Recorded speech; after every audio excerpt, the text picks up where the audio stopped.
Hi, welcome to Arvold Definitions, where we get a chance to ask Erica to define some stuff for us. And these are really important because not only are they going to come up in your life as you build your career here, but they also are sometimes a bit confusing. People don't quite know what they mean.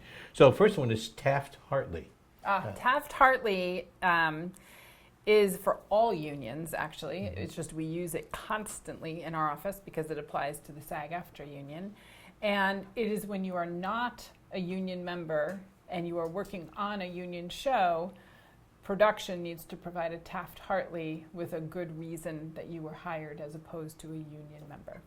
Right, and it really is, there are some steps and some rules to it that people can look up, and I would suggest you do so if you're in this position to mention why and how and what the steps are, the procedures. Exactly.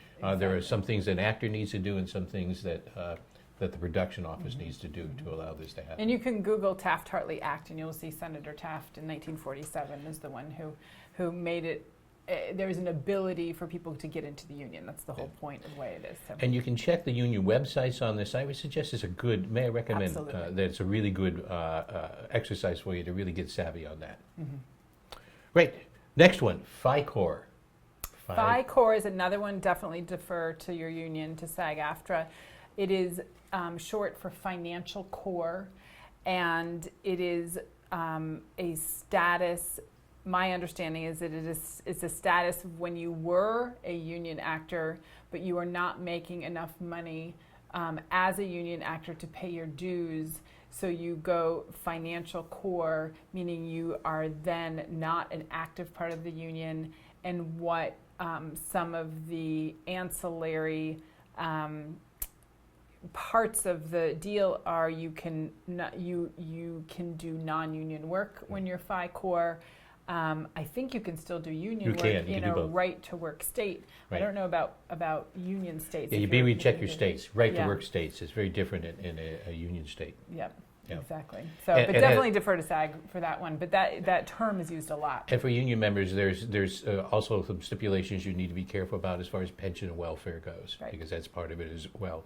So if you're really into that, you really have to watch that as well. Mm-hmm. Exactly. But it is now a sense really. I think it's really starting to be more available or more present because film is starting to expand well past the major centers. And it really is starting to happen that way. Yes, yes. It's for actors, most especially in the regions outside of the major production areas. Exactly. How about this? Must join. Must join. Must join is when we station 12 an actor and we get the report back and know that that actor is not listed as having ever used ever been on a feature film that is SAG before? Oh, no, that's not true. That's not true. Hold on. We have to cut this up because must join is when we get the report back that they have been on enough shows that they now must join the union. They've kind of had their grace period, if you will, and now they must join the union in order to work. Right.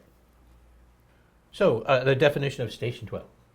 Station 12 is the process that we as a casting office or sometimes the production office goes through, and we give the social security number of a performer to SAG and they Station 12 the actor, and then they give us the results of that check. And what Station 12 literally, that department checks to see if they've either worked on a union movie before or if they are a member of the union. And then the report comes back, and sometimes we get things like okay, worked before, okay to work, or a must join. Meaning that actor, if they want to work in that film, must join that union. Correct, that they've already been Station 12 enough times, they've been Taft-Hartley enough times that now they have to join before they work. How about this definition, SAG-eligible? SAG-eligible is that period where you have worked on a film and been Taft-Hartley'd once, and you're not yet a must join, and there's this in-between kind of grace period, if you will. And for right-to-work states, that is a very long period if you choose it to be, because right-to-work states have a law that supersedes the union law that says no one can make you join a union. And union states, it's very different. So it's all very nuanced. You should absolutely check with SAG-AFTRA about all of these things, but we deal with them on a daily basis, and these definitions should be part of your vocabulary as an actor.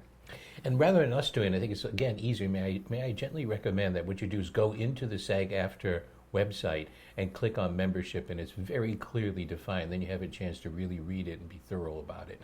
It's really good information. And union, non-union, you want to talk a little bit and define those a little bit, please? I mean, union really, when we're talking about union, we are specifically talking about SAG-AFTRA. We're not talking, I mean, we're crew members. There are many unions of crew members as well, and IATSE and different locals and whatnot, and DGA and WGA. Those are all unions for different disciplines within this business. But as an actor, if you are union, that means you are an active member of the union. If you are non-union, you could be the following. You could be SAG-eligible. That actually is non-union still. You could be FI-Core. That is non-union still. And you could be straight non-union, meaning you've never ever worked a union job. So non-union covers a lot of different aspects of not being union. How's that? I hope that was helpful. Thank you, Erica. You're welcome.